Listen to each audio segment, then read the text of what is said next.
ये विधानसभा है उसके सभी माननीय सदस्यगणों के लिए 2 दिवसीय प्रबोधन कार्यक्रम का आयोजन किया गया था और इस सफल कार्यक्रम में के लिए मैं सर्वप्रथम आप सभी का, मीडिया के सभी साथियों का आभार व्यक्त करूंगा कि आपका बहुत सहयोग हमेशा मिलता है और इस बार भी आपका सहयोग पूर्ण रूप से रहा। ये प्रबोधन कार्यक्रम ये हमने अभी 15वीं विधानसभा में ये तीसरा प्रबोधन कार्यक्रम है। सबसे पहले हमने 1 दिवसीय शॉर्ट ओरिएंटेशन प्रोग्राम सभी नवनिर्वाचित सदस्यगणों के लिए रखा था। उसके बाद जनवरी महीने में हमने हरियाणा विधानसभा के सभी अधिकारियों और कर्मचारियों के लिए 2 दिवसीय ट्रेनिंग सेशन रखा था, जो लोकसभा के सहयोग से जो उनकी एक संस्था है प्राइड, जो न केवल भारत में बल्कि इंटरनेशनल लेवल पर भी वो ट्रेनिंग देने का काम करते हैं। और उसी प्राइड संस्था के माध्यम से हमने अभी 2 दिवसीय जो प्रबोधन कार्यक्रम फिर से जो सदस्यगणों के लिए रखा है वो एक सफल कार्यक्रम रहा है और निश्चित रूप से सभी सदस्यगणों को इसका बहुत लाभ होगा। इसके लिए मैं लोकसभा के माननीय अध्यक्ष श्री ओम बिरला जी का बहुत बहुत आभार व्यक्त करूंगा और विशेष रूप से वो इस 2 दिवसीय सेशन के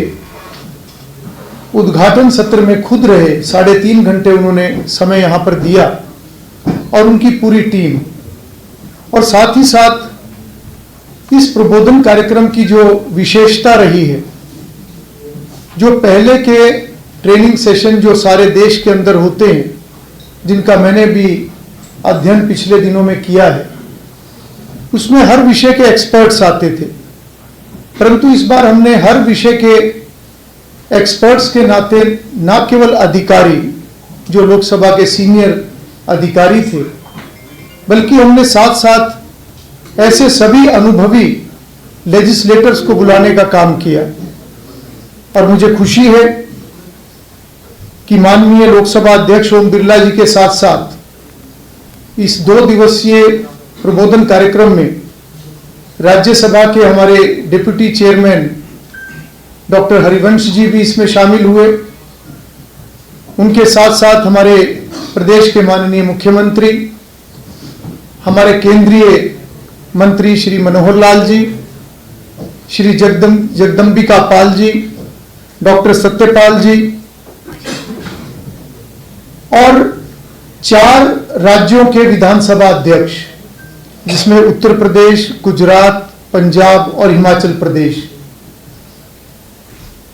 और डॉक्टर संजय जायसवाल जो कि लोकसभा के एस्टीमेट्स कमेटी के चेयरमैन भी हैं। तो उस नाते से ये प्रबोधन कार्यक्रम एक ऐसे अनुभवी लोगों द्वारा अलग अलग विषयों पर जो चर्चा की गई, एक व्यवहारिक ज्ञान और एक उनका एक लंबा जो अनुभव था, उससे हमारे सदस्यगणों को वास्तव में बहुत लाभ हुआ है। और इसमें जो विषय लिए गए, उन विषयों में एक अच्छा विधायक कैसे बने,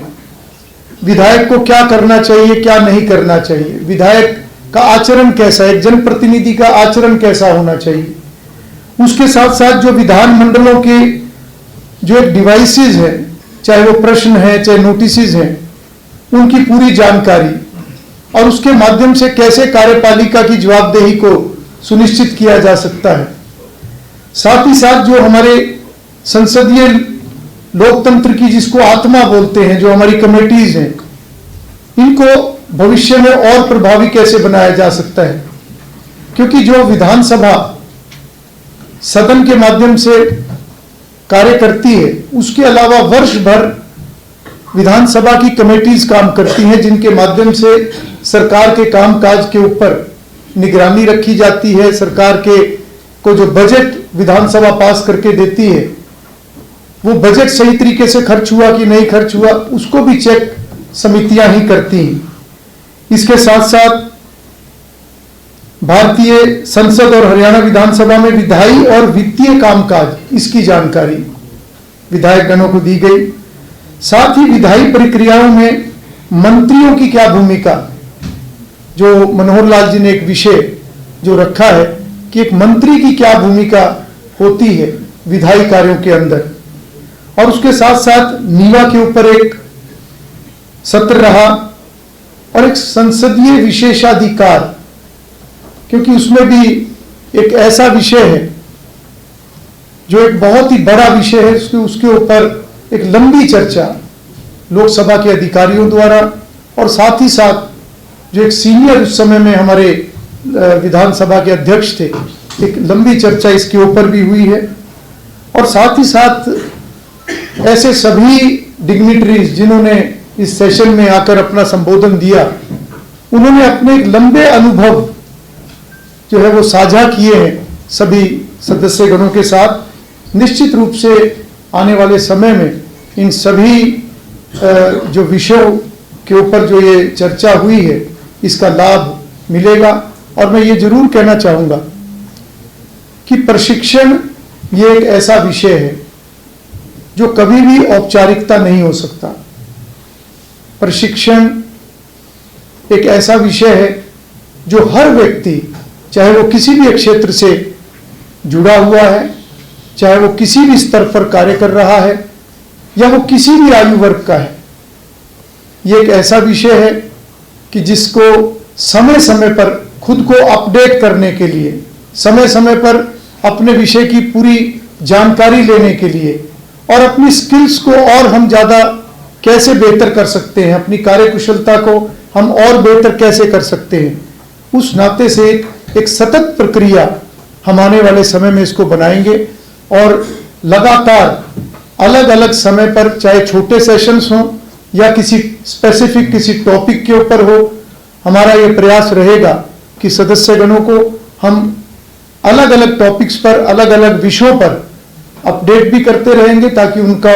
उनकी जानकारी भी बढ़े। और साथ ही साथ जो हमारे विधानसभा के कर्मचारी अधिकारी हैं,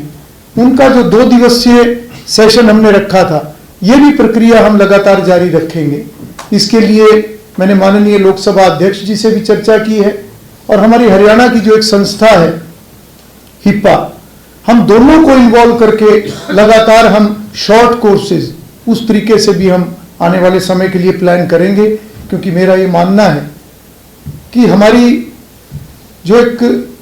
लोकतंत्र के अंदर जो हमारी शासकीय जो एक ये व्यवस्था है, इसके अंदर विधायिका का एक बहुत महत्वपूर्ण स्थान है। क्योंकि विधायिका के माध्यम से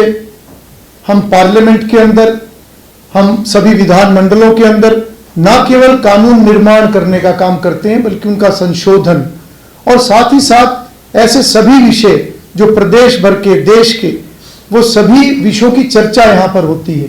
और हमारा ये प्रयास रहेगा, क्योंकि 40 नए सदस्य 15वीं विधानसभा के अंदर चुनकर आए हैं, और हमारा ये प्रयास रहेगा कि हर सदस्य की रुचि विधायिका की तरफ बढ़े, हर सदस्य गंभीरता से विषयों का अध्ययन करे। और मुझे खुशी है इस बात की कि जितने भी चुनकर आए हुए सदस्य, जो नए सदस्य विशेष रूप से, उन्होंने काफ़ी इंटरेस्ट इस ट्रेनिंग सेशन के अंदर दिखाया है। और बहुत से सदस्य ऐसे हैं जो लगातार 2 दिन इस सेशन के अंदर रहे हैं। हालांकि प्रदेश के अंदर निकाय चुनाव वो भी प्रक्रिया शुरू हो चुकी है, शादियों का एक बहुत भारी सीजन 14 और 15 तारीख को था, परंतु उसके बाद भी बड़ी संख्या में सदस्यगणों ने इस ट्रेनिंग सेशन को अटेंड किया है। और मैं समझता हूं कि जितने गंभीरता से सदस्य इस विषय को आगे बढ़ाएंगे, उतना ही न्याय न केवल एक जनप्रतिनिधि के नाते वो अपना कर पाएंगे, बल्कि साथ ही साथ एक जो प्रदेश के विषयों को लेकर, कानून निर्माण को लेकर एक न्याय हम लोगों के साथ कर पाएंगे। क्योंकि विधायिका जितनी प्रभावी होगी, उतना ही एक राष्ट्र निर्माण, प्रदेश की प्रगति, लोगों की भलाई के कार्य, इनका कहीं ना कहीं एक बेस जो है वो विधानमंडल है, और यहीं से कार्यपालिका को भी एक दिशा मिलती है। तो मैं आज आप सबका भी बहुत बहुत आभार व्यक्त करता हूं आप सभी ने समय निकाला, आप सब यहाँ पर उपस्थित हुए और भविष्य के लिए कुछ योजनाएं जो हमने बनाई हैं, जिस प्रकार से प्रधानमंत्री श्री नरेंद्र मोदी जी ने एक विषय पिछले समय में निकाला है और पिछले महीने जो पटना के अंदर हमारी all India presiding officers conference वहां पर हुई है, उसके अंदर भी इस विषय को माननीय लोकसभा अध्यक्ष श्री ओम बिरला जी ने आगे बढ़ाने का काम किया है। वन नेशन वन लेजिस्लेशन, एक राष्ट्र एक विधायिका, उस पर आज हमारा देश आगे बढ़ रहा है। एक ऐसे प्लेटफॉर्म का निर्माण जिसका काम शुरू हो चुका है, जिसके ऊपर पार्लियामेंट और हमारे देश के सभी विधानमंडल वो एक प्लेटफॉर्म के ऊपर होंगे। हर राज्य को किसी भी राज्य की जानकारी, हरियाणा असम की जानकारी ले सकता है, असम तमिलनाडु की जानकारी ले सकता है और किसी भी विधानमंडल के अंदर कोई भी अच्छी प्रैक्टिस जो देश के किसी भी स्टेट के अंदर जिसको शुरू किया है उसको बाकी स्टेट्स भी फॉलो कर सके। उस नाते से इस प्रकार की एक जानकारी एक प्लेटफॉर्म के ऊपर होगी और साथ ही साथ टेक्नोलॉजी को आगे बढ़ाते हुए एआई बेस्ड,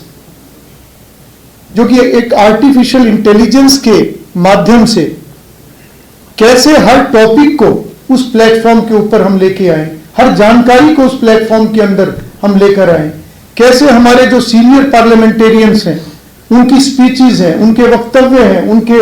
जो भी उन्होंने समय समय पर अलग अलग विधानमंडलों में पार्लियामेंट के अंदर जो भी उन्होंने अलग अलग विषयों के ऊपर अपनी बात रखी है वो सब उस प्लेटफॉर्म के ऊपर उपलब्ध हो, ताकि नए चुनकर आए हुए सदस्य भी या अन्य सदस्य भी जिस विषय को खोजना चाहते हैं वो सब उसके ऊपर उपलब्ध होंगे। इसके ऊपर पार्लियामेंट ने काम शुरू कर दिया है। हरियाणा विधानसभा के अंदर भी हमने पिछले दिनों में एक प्रेजेंटेशन इस विषय की रखी थी और हम भी पार्लियामेंट को फॉलो करते हुए हम आने वाले समय में इसको आगे बढ़ाने का काम करेंगे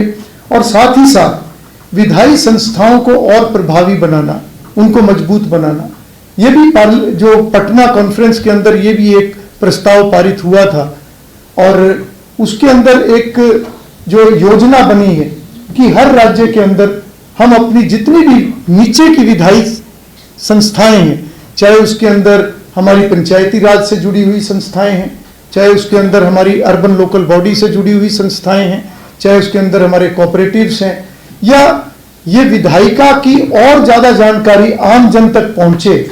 हम स्टूडेंट्स को भी उसके अंदर इन्वॉल्व करेंगे और हम ये योजना बनाएंगे कि आने वाले समय में हम लोकसभा के सहयोग से हरियाणा विधानसभा, हरियाणा प्रदेश के अंदर ऐसे सम्मेलनों का भी आयोजन, इसकी भी शुरुआत हम भविष्य में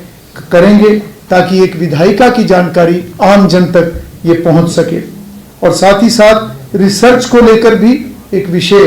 है जो कि एक हमारे उस प्लेटफॉर्म के ऊपर ये भी एक विषय रहेगा और कुल मिलाकर ये सारे इस एक्सरसाइज का जो मूल में जो है वो है कि सदस्यों की रुचि ज्यादा से ज्यादा बढ़े और सदस्य गंभीरता से इस विषय पर आगे बढ़ते हुए एक सार्थक चर्चा सदन के अंदर हो,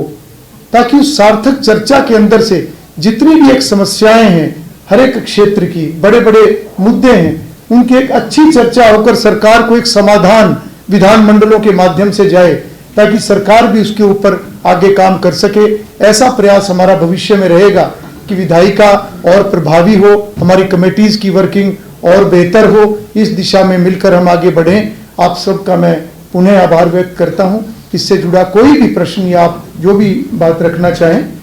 आप रख सकते हैं। ये जो प्रबोधन कार्यक्रम हुआ उसमें जितने नए विचार, नए सुझाव आए, उसके अनुसार कोई योजना अपना कंसोलिडेटेड फॉर्म में बनाई? बिल्कुल देखिए, इस प्रबोधन कार्यक्रम में जितने विषयों पर चर्चा हुई है वो एक ऐसे विषय हैं जो कि एक आने वाले समय में वो अध्ययन का भी विषय है सभी सदस्यगणों के लिए, और उसके साथ साथ जो और भी कुछ सजेशंस आए हैं, क्योंकि इसमें ना केवल जो बाहर से आए हुए एक्सपर्ट्स थे या हमारे पार्लियामेंटेरियंस थे, इसके अंदर हमारे हरियाणा के बहुत सारे वरिष्ठ सदस्यों ने भी अपनी बात रखी है, जिसमें विशेष रूप से अगर मैं उल्लेख करूं, भारत भूषण बत्रा जी, अशोक अरोड़ा जी, हमारे उपाध्यक्ष कृष्णलाल मिड्डा जी, हमारे संसदीय कार्य मंत्री महिपाल डांडा जी, श्रीमती गीता बुक्कल जी, और उनके साथ साथ एक ऐसे सुझाव भी जो बीच में आए हैं, उनके भी निश्चित रूप से हम उनको आगे बढ़ाने का काम करेंगे, क्योंकि जो भी ये विषय है, कुल मिलाकर उद्देश्य सभी का एक है कि विधायिका और अधिक प्रभावी कैसे हो, और विधान मंडलों के माध्यम से हम विकसित भारत के एक जो संकल्प को लेकर आज सारा देश आगे बढ़ रहा है, उसमें हम अपना एक अच्छा योगदान कैसे सुनिश्चित करें। स्पीकर साहब, इसमें जब आपकी चर्चा चल रही थी अंदर, जब हम मीडिया में नहीं लोग बैठे थे तब भी, और जब सेशन जब चलता है तब भी ये बात, क्योंकि अभी 3 सेशन से आप देखने लगातार 3 विधानसभा से सदस्य जब भी कोई बोलने का टाइम फ्रेम करते हैं, स्पीकर साहब तय करते हैं कितना टाइम फ्रेम होगा, जितना भी सरकार कार्य देती है कि इधर में हम कार्य करने जाते हैं, तो एक डिमांड सबकी रहती है कि ये समय कम है, समय को स्पीकर साहब की तरफ से सिर्फ 2 मिनट, फिर 3 मिनट या 5 मिनट, जितना भी तय होता है। तो ये डिमांड इस बार भी आई है, इस कार्यक्रम पर प्रबोधन कार्यक्रम के बीच में मिली है, और फिर आपने कहा भी हम इसके ऊपर प्रयास करेंगे कि लंबा हमारी विधानसभा चले, क्योंकि सरकार हमेशा जितने भी स्पीकर रहे हैं वो ये बताते रहे हैं कि सरकार का कार्य ही इतना हमारे पास भेजा है, तो इसको कैसे कोऑपरेट करेंगे, कोरिलेट करेंगे सरकार के साथ, आप बातचीत करेंगे ये लंबा चले, क्योंकि सरकार कार्य देती है। देखिए, वास्तव में सदन लंबा चलना चाहिए, पर लंबा चलने के साथ साथ सदन में चर्चा सार्थक हो, वो उससे भी ज़्यादा इम्पोर्टेंट है। और मैंने सभी माननीय सदस्यगणों से ये बात कही है कि वो अपने विषय का अध्ययन करके आएँ, और बात रखने के बहुत सारे मौके मिलते हैं, चाहे वो गवर्नर एड्रेस के ऊपर है, चाहे वो बजट पे चर्चा की बात है, चाहे वो मोशंस मूव करके उसके ऊपर अपनी बात रखी जा सकती है, चाहे प्रश्न के माध्यम से सदस्य अपना विषय रख सकते हैं, चाहे 0 आवर के अंदर भी विषय रखने का उनको मौका मिलता है। तो ये बहुत सारे ऐसे एक डिवाइसेस हैं जिसके माध्यम से माननीय सदस्य अपनी बात को आगे रख सकते हैं, परंतु जिस विषय पर चर्चा हो, चर्चा उस विषय तक रहनी चाहिए। क्योंकि जब हम सप्लीमेंट्री के ऊपर चर्चा करते हैं, बजट के ऊपर चर्चा करते हैं, तो सप्लीमेंट्री में किस डिमांड के ऊपर सदस्य बोलना चाहे, अगर वो उस विषय के ऊपर अपनी बात रखेगा तो कम समय में वो एक अच्छा सुझाव दे सकते हैं। तो ये बात मैंने सभी सदस्यगणों को भी कही है कि समय की बिल्कुल कमी नहीं होगी, परंतु सार्थक चर्चा हो, विषय पर चर्चा हो। चर्चा लंबी होने से भी ज्यादा महत्वपूर्ण है कि चर्चा सार्थक हो। एक और ये जब कार्यक्रम में ये बात बड़ी आई कि विधायिका मजबूत होगी तो कार्यपालिका पर नियंत्रण रहेगा, ये समय समय पर देखने में आया कि टकराव जैसा रहता है। मेरा सीधा सवाल ये है कि क्या विधायिका को न्यायपालिका या कार्यपालिका से किसी तरह की चुनौती है? देखिए, एक संविधान ने जो एक व्यवस्था बनाई है, हमारी शासन तंत्र की जो 3 शाखाएं हैं, कोई टकराव का विषय नहीं है। संविधान ने सबको उनका रोल, उनकी सीमाएं वो सारी तय हैं। चाहे वो विधायिका है, विधायिका का अपना रोल है, कार्यपालिका का अपना रोल है, न्यायपालिका का अपना रोल है। मैं समझता हूं कि एक ऐसी व्यवस्था हमारे संविधान ने हमारे देश में जो दी हुई है, इसमें कहीं टकराव का कोई विषय नहीं है, बल्कि एक अच्छे तालमेल का विषय है। क्योंकि विधायिका कानून बनाती है, नीति निर्धारण होते हैं, और विधान मंडलों के अंदर पूरे प्रदेश की प्रगति को लेकर चर्चा होती है, लोगों की समस्याओं को लेकर चर्चा होती है। उस चर्चा में से समाधान निकलता है। इसलिए बात वहीं आएगी कि जितनी सार्थक चर्चा होगी, जितनी विषय पर चर्चा होगी, तो उसका समाधान भी निकलेगा। और जब समाधान निकलेगा, वो एक काम मिलेगा सरकार को, कार्यपालिका को, चाहे उसके अंदर हमारी सरकार है, चाहे प्रशासन है, चाहे हमारे अधिकारी हैं, और उसके ऊपर जब वो आगे बढ़ेंगे तो निश्चित रूप से लोगों का भला भी होगा, लोगों को न्याय भी मिलेगा। हम विधायिका के नाते ये प्रयास करेंगे कि हमारे माननीय सभी सदस्यगण एक स्तर से ऊपर उठकर चर्चा में भाग लें, और आने वाले समय में मेरी कोशिश रहेगी कि हम समूहों के अंदर भी बैठ के करें। क्योंकि आज किसी भी विधायक के लिए विषय केवल उनकी विधानसभा नहीं है। ये सही है कि विधानसभा एक इकाई है जहां से वोट के माध्यम से उनको चुनकर एक प्रतिनिधि के रूप में भेजा जाता है, परंतु जब भी एक सदस्य विधानमंडल के अंदर जब वो आते हैं, तो उसके बाद पूरा प्रदेश देखना होता है, उसके बाद प्रदेश की प्रगति की तरफ ध्यान होना चाहिए, उसके बाद हमें जो हमारी भविष्य की चुनौतियां हैं, चाहे वो नशे के खिलाफ लड़ने की बात है जिसके अंदर पूरे समाज को आज मिलकर इस विषय पर आगे बढ़ने की जरूरत है, चाहे आज पर्यावरण की बात है, आज ग्लोबल वार्मिंग ये एक ऐसा विषय है कि जिसको आज हम पूरी दुनिया आज इसके एक प्रभाव के अंदर आज आ रही है और एक बड़ी दिक्कत हमें आने वाले भविष्य के अंदर। तो ये सारे चर्चा के विषय हैं और ये सब बातें तभी संभव है जब हर जनप्रतिनिधि हर विषय के ऊपर गंभीरता से एक प्लेटफॉर्म के ऊपर, चाहे वो किसी भी पार्टी का है, सदन के अंदर हमें एक जमात के नाते आगे काम करना चाहिए, प्रदेश के भविष्य के लिए हमें काम करना चाहिए। तो मुझे लगता है कि इस दिशा में हम आने वाले समय में प्रदेश को और आगे बढ़ाने में सभी सदस्य मिलकर काम करेंगे। विधायकों की ओर से सजेशन रखे गए, कौन से किस तरीके की बातें जो है उनकी ओर से इस प्रबोधन कार्यक्रम में रखी गई? देखिए, सुझाव हर टॉपिक से संबंधित आए हैं और उसका वहीं पर चर्चा भी हुई है। 8 टॉपिक्स के ऊपर चर्चा हुई है और हर टॉपिक पे कुछ सदस्यों ने अपनी बात रखी है जो वहीं पर उनका जवाब भी एक्सपर्ट्स द्वारा दिया गया है। स्पीकर साहब, एक जैसे प्रोग्रेस कर रहे हैं आप, लगातार ये प्रबोधन कार्यक्रम भी कर रहे हैं, नए विधानसभा भवन को लेकर के क्या प्रोग्रेस है?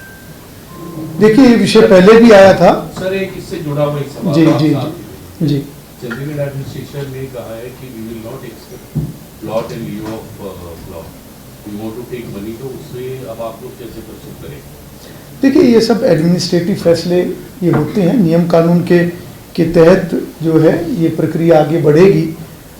आज विषय है कि हरियाणा को अपना एक नया विधानसभा बनाना है, ये विषय है। उसके लिए हरियाणा सरकार ने चंडीगढ़ एडमिनिस्ट्रेशन से ज़मीन की डिमांड की है और वो ज़मीन की उपलब्धता की बेसिस पर होगी। वो एडमिनिस्ट्रेटिव विषय है, सरकार को, केंद्र सरकार को और यूटी को उसके ऊपर फैसला लेना है। पर निश्चित रूप से आने वाले समय में जब डिलिमिटेशन होगी उसमें सदस्यों की संख्या बढ़ने वाली है और एक नई विधानसभा बनाने का हमारा प्रस्ताव भी है और निश्चित रूप से एक अच्छा विधान भवन हम बनाने का काम करेंगे जो कि एक लेटेस्ट टेक्नोलॉजी उसके अंदर होगी, लेटेस्ट उसके अंदर सभी सुविधाएं होंगी, सभी कमेटीज़ के लिए उसके अंदर ऑफिसेज होंगे, मिनिस्टर्स के ऑफिसेज होंगे, ऐसी सभी सुविधाएं उसके अंदर होंगी। उस दिशा में हम आगे बढ़ रहे हैं। सर, एक ऐसे है क्वेश्चन कि ये जो यूएसए से डिपोर्ट आ रहे हैं नोटिस, हरियाणा पे काफ़ी हैं, आज भी आए हैं, तो अपोजिशन ये आपसे उठा रही है कि इनको गाड़ियों, पुलिस की गाड़ियों में लेके आ रहे हैं वहाँ से, एयरपोर्ट से, तो ये बड़ा उनको ऑपरेशन है, इस पर क्या कहेंगे? और उनको हथकड़ियों में ला रहे हैं। देखिए, ये विषय जो है वो सरकार अपने लेवल पे वो टेकअप करती है और मुझे लगता है कि माननीय प्रधानमंत्री जी ने भी इस विषय पर पिछले दिनों में बात की है। सर, एक सवाल आपसे सर, अमूमन जो विधायक उनके अधिकारियों को लेकर कुछ ग्रीवेंस रहती है, अधिकारी सुनवाई नहीं करते। अभी तक कितने के विधायकों ने कोई आपको शिकायत भेजी है, कमेटी के पास भेजे कि अधिकारी सुनवाई नहीं करते, कितने विधायक? और इसी में सवाल है सर, खासतौर से विपक्ष के विधायकों की काफ़ी वीडियो वायरल होती है जिसमें वो अधिकारियों को भड़काते नजर आते हैं। इस कल्चर को आप कैसे देखते हैं? देखिए, चाहे जनप्रतिनिधि है या सरकार या अधिकारी है, हम सबको एज अ टीम काम करना है और मुझे लगता है कि इसमें कहीं टकराव की कोई बात नहीं होती। इक्का दुक्का इस तरह की कभी कोई बात आती है तो विधानसभा में उसका प्रावधान है। अगर कोई सीरियस कोई इस प्रकार का इशू आता है तो उसको प्रिविलेज कमेटी या प्रोटोकॉल कमेटी को उसको रेफर किया जाता है और उसके बाद उसका संज्ञान भी लिया जाता है। पर मुझे लगता है कि कुछ घटनाओं को जनरलाइज हम नहीं कर सकते। कुल मिलाकर हमें एक टीम की तरह काम करना है और बहुत ज़्यादा इस तरह की दिक्कत नहीं होती। सर, आपने एआई का जिक्र किया, एआई को कैसे आप विधानसभा में कैसे कार्य होगा, उसके लिए क्या अलग से कोई सेशन होगा, विधायकों को एआई के बारे में कोई जानकारी दी जाएगी? देखिए, आर्टिफिशियल इंटेलिजेंस एक ऐसा विषय है जो हम अपना स्मार्टफोन यूज़ करते हुए भी या काम करते हुए हमें आभास होता है कि आज एआई का महत्व कितना बड़ा है। आज हम टाइप करते हैं तो अगला शब्द पहले ही आ जाता है कि क्या क्या संभावित शब्द हैं। तो एआई बेस्ड टेक्नोलॉजी को बढ़ावा देने का जो एक उद्देश्य है वो ये है कि जितनी भी हम इसके अंदर जानकारियां जो लेकर आएंगे एआई के माध्यम से, अगर कोई शब्द टाइप किया, कोई विषय टाइप किया, तो अगर वो शब्द एग्जैक्टली नहीं है तो उससे संबंधित वो विषय जो है उसके अंदर आ जाएगा, उससे संबंधित वीडियो है, उससे संबंधित बाकी मटेरियल है वो उस पर उपलब्ध हो जाएगा। तो ये एक ऐसी टेक्नोलॉजी है कि उसका अगर सही इस्तेमाल हो तो वास्तव में ये बहुत फ्रूटफुल है। स्पीकर साहब, पिछले फैसलों में सर देखा गया कि ऑफिशियल्स द्वारा जो है गलत आंसर दिया जाता था, हालांकि एक्शन की बात कही गई। रिपीट करें। पिछले सत्रों में देखा गया था कि डिपार्टमेंट ऑफिशियल्स जो है वो गलत आंसर देते थे, पटल पे रखते थे गलत आंसर। हालांकि बोला भी गया था कि हम जो है इस पे एक्शन लेंगे, हालांकि अभी तक कोई कंक्रीट इसका नहीं हुआ। आगे चल के ऑफिशियल्स आंसर गलत ना दे, इसके लिए सर क्या स्टेप लेंगे, एक्शन लेंगे? देखिए दूसरी बात ये है कि इट्स गुड की जो है ट्रेनिंग सेशन एमएलए के लिए लाया गया था, लेकिन अब कभी कभी ये देखा जाता है कि जीरो सेशन होता ही नहीं है, या होता भी है तो कंटेंट कर दिया जाता है। यू वांट कि एमएलए टू कम फॉरवर्ड और रेज करे इश्यूज को अपने कॉन्स्टिट्यूएंसीज का, लेकिन अब 0 आवर में आप उनको टाइम ही नहीं दीजिएगा, या क्वेश्चन आवर में आप लॉटरी सिस्टम के थ्रू कीजिएगा। कॉल अटेंशन मोशन में ये देखा गया कि 56 इश्यूज को रेज किया गया, only 1 or 2 issues were discussed. इसके बारे में क्या कहेंगे? देखिए 0 आवर केवल एक माध्यम नहीं है, जैसा मैंने अभी बताया, किसी भी माननीय सदस्य को अपनी बात रखने के लिए, अपने विषय को आगे बढ़ाने के लिए बहुत सारे डिवाइसेस, चाहे वो मोशंस की बात है, चाहे क्वेश्चंस की बात है, चाहे वो 0 आवर की बात है, चाहे वो सप्लीमेंट्री के ऊपर अपनी बात रखने की बात है, चाहे बजट पे चर्चा करने की बात है, या माननीय राज्यपाल के अभिभाषण के ऊपर चर्चा करने की बात है, तो बहुत सारे माध्यम हैं सदस्य को अपनी बात रखने का। और हर विषय एक प्रक्रिया के तहत आगे बढ़ता है, और ट्रेनिंग सेशन का ये भी एक हेतु है कि बारीकियों की जानकारी सदस्यों को हो कि हमें क्या विषय रखना है और उसको आगे बढ़ाने का हमारे पास कौन सा डिवाइस, कौन सा मेथड, कौन सा तरीका। तो ये ट्रेनिंग का एक हेतु भी है, और मैं समझता हूँ कि जितना अध्ययन सदस्यगण करेंगे उनको बहुत आसानी होगी, वो आसानी से अपनी बात को रख पाएंगे। और उसके लिए ज़रूरी है कि वो जो रूल्स ऑफ प्रोसीजर, इसकी पूरी जानकारी उनको भी हो। और यही हमारी कोशिश भी है कि हमारी विधानसभा का पूरा स्टाफ और अधिकारी जो कि ट्रेंड हैं और ट्रेंड वो हों और उनको विषय की जानकारी हो, ताकि किसी भी सदस्य को अगर कहीं पर असिस्टेंस की ज़रूरत है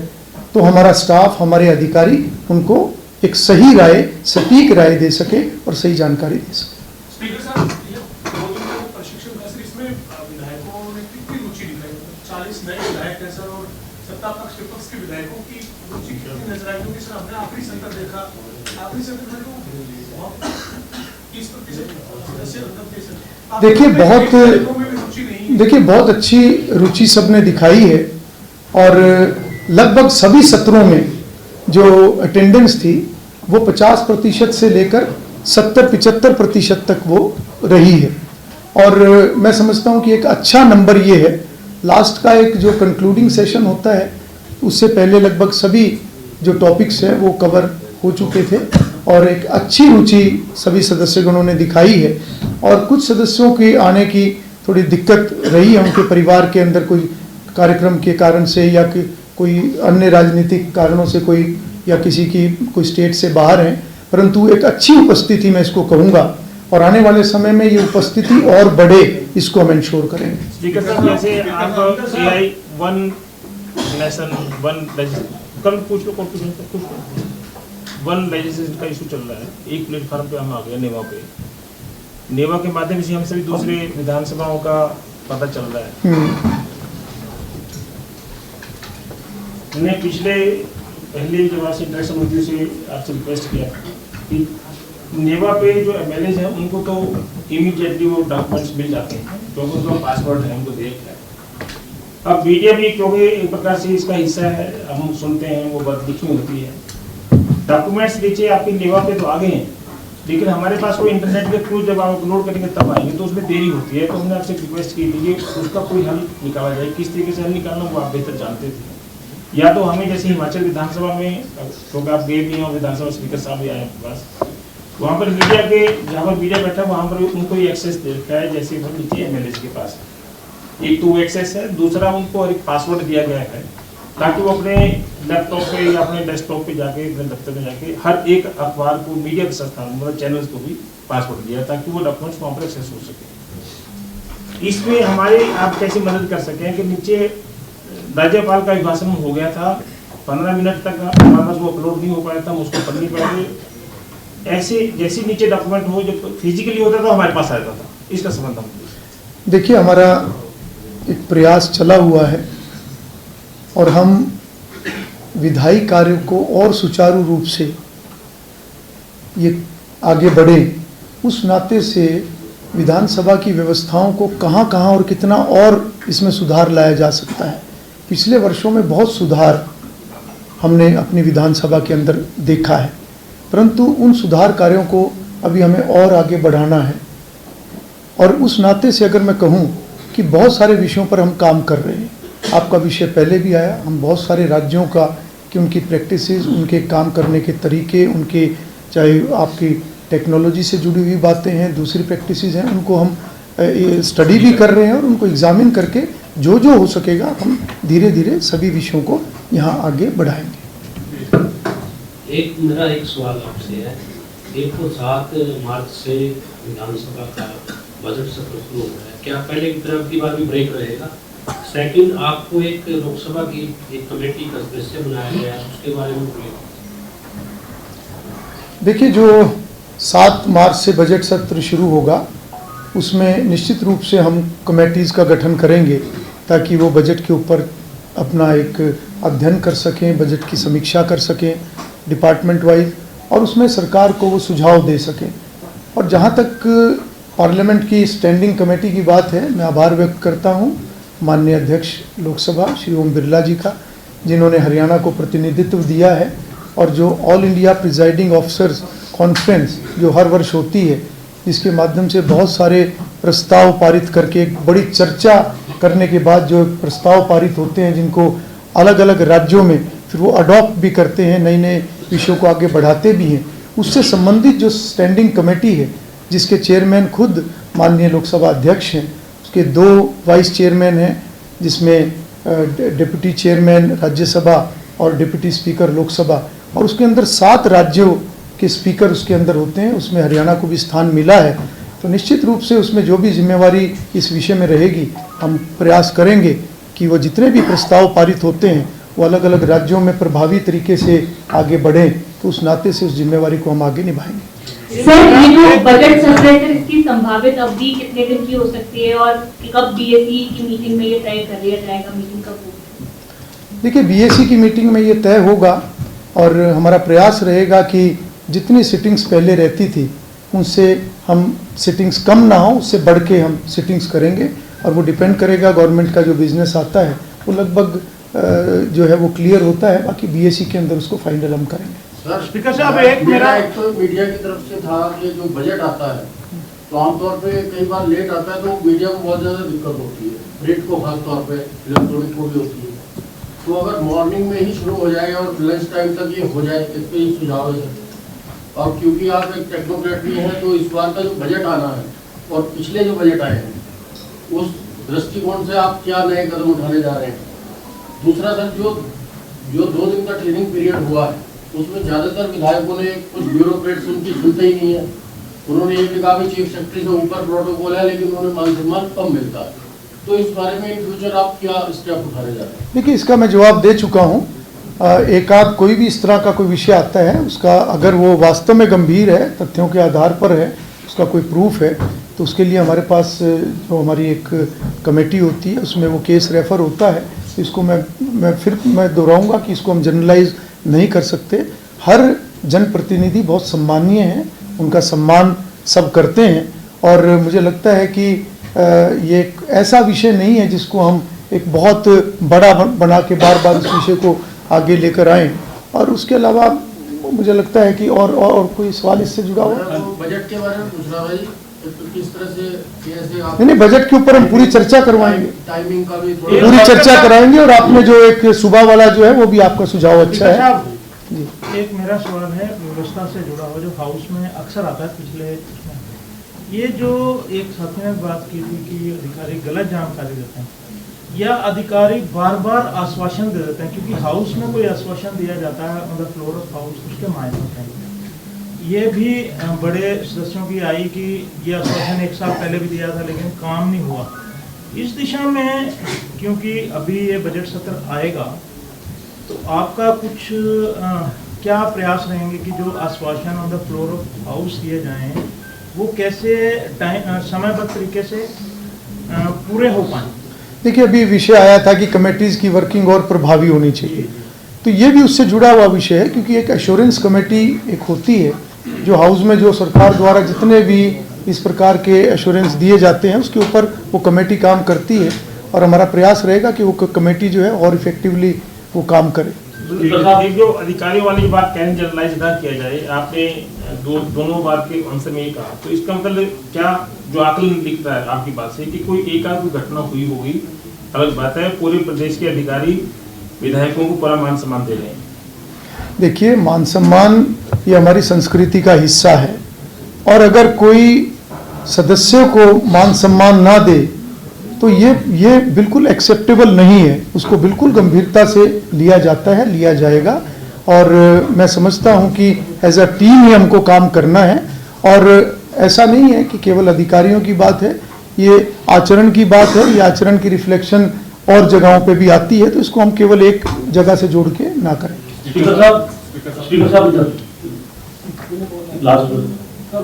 हाथ खड़ा करें सर। जिस तरीके से अभी मौजूदा समय में जो पहले भी सत्र हुए हैं, बिना नेता प्रतिपक्ष के ये कहा जाता है कि मजबूत लोकतंत्र में मजबूत विपक्ष की भी आवश्यकता होती है।